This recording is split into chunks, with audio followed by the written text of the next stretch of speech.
So what is going on, guys? My name is Lethal and welcome back to a brand new video. Now today's video is going to be the first part, I guess you could say, of a two-part series that I'm going to be doing. Today I'm going to be talking about flex picks, and then on Wednesday I'm going to be doing kind of like a beginner's guide on League of Legends and kind of what I would recommend to do when you first start off. But with that being said, if you want to stay tuned for that video, hit the big subscribe button down below it, which should be coming out this Friday. So in today's video, as I said, we're going to be talking about flex picks. Ever since I started playing League of Legends, it's kind of the thing that really like made me fascinated about the game. The fact that you can win the game before the game's even started, and it's just such a cool concept to me. With that being said, let's dive straight into the video. So, what is a flex pick? Now, a flex pick is a champion that you can put into multiple lanes or even into the jungle in some cases, which is used to kind of mislead your opponent. These are typically seen in high up in the draft order. However, they can be used at the very bottom to keep your opponent guessing and hoping that you can fool them into thinking that you're playing a champion in a certain lane, and then you can flex it into another lane. So you typically see this amongst pro teams. However, you can do it basically in any sort of league. You just need enough people or a team that's willing to listen and kind of do it that way and help your team kind of get the upper hand. So now let's look at some of the most typical flex picks that you will see, and yeah, let's have a look.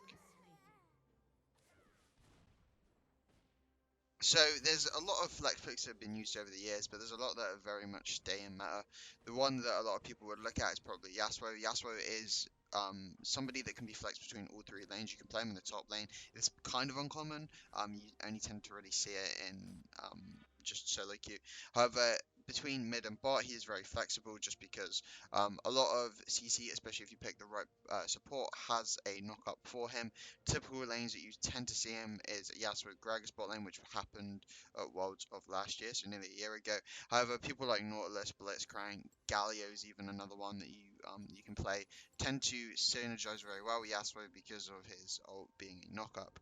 Yasuo is also very flexible in that sense. His W against most ADCs is extremely useful, blocks any sort of damage going through, as well as that. If someone against someone like a cat, she can't ult on 21, especially if you put your wall up, it just gets blocked.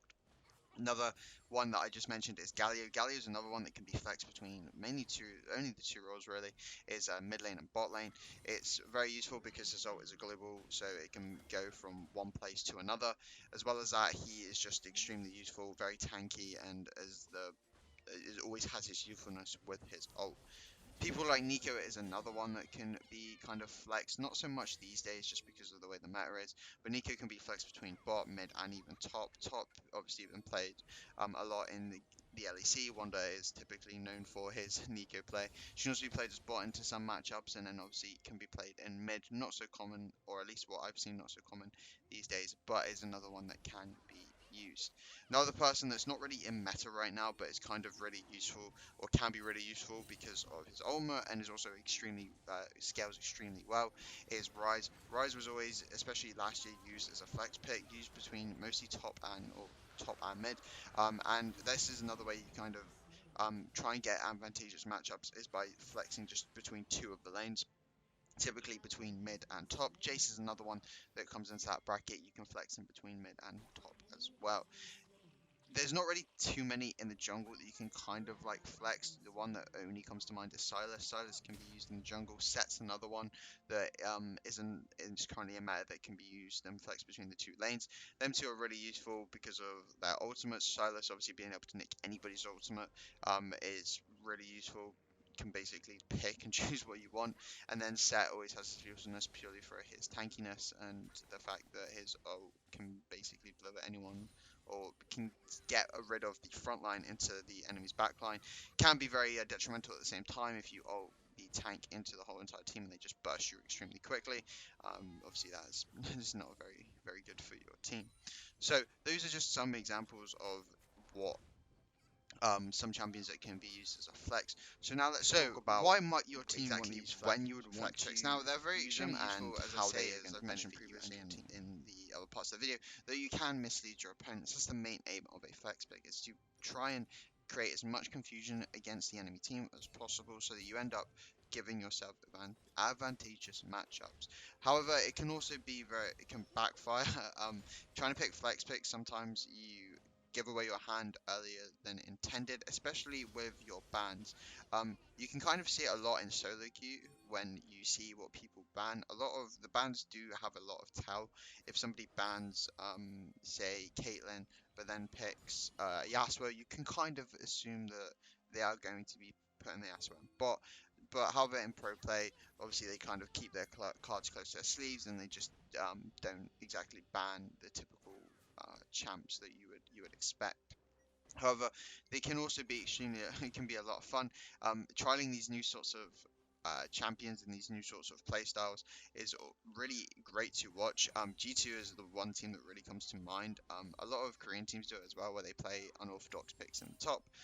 The Shy is known for a lot of out there picks. Doinb of last year with Worlds, he played a lot of supportsmen, Lawless being kind of the typical one that he would bring in there. Lulu is another support that's kind of been played in the mid lane in the LCK. I saw Faker playing him as well as some other Korean teams. So they are still around. It's just that as the meta changes, the different ones that people tend to play do change as well. It's also really cool to see kind of how teams adapt to the sort of changes. Pyke was another big one of last year that used to be flexed between pretty much every lane, or did get flexed between every lane. He's just extremely useful. Obviously, his ult just generates money for everybody on the team if you're part of the kill.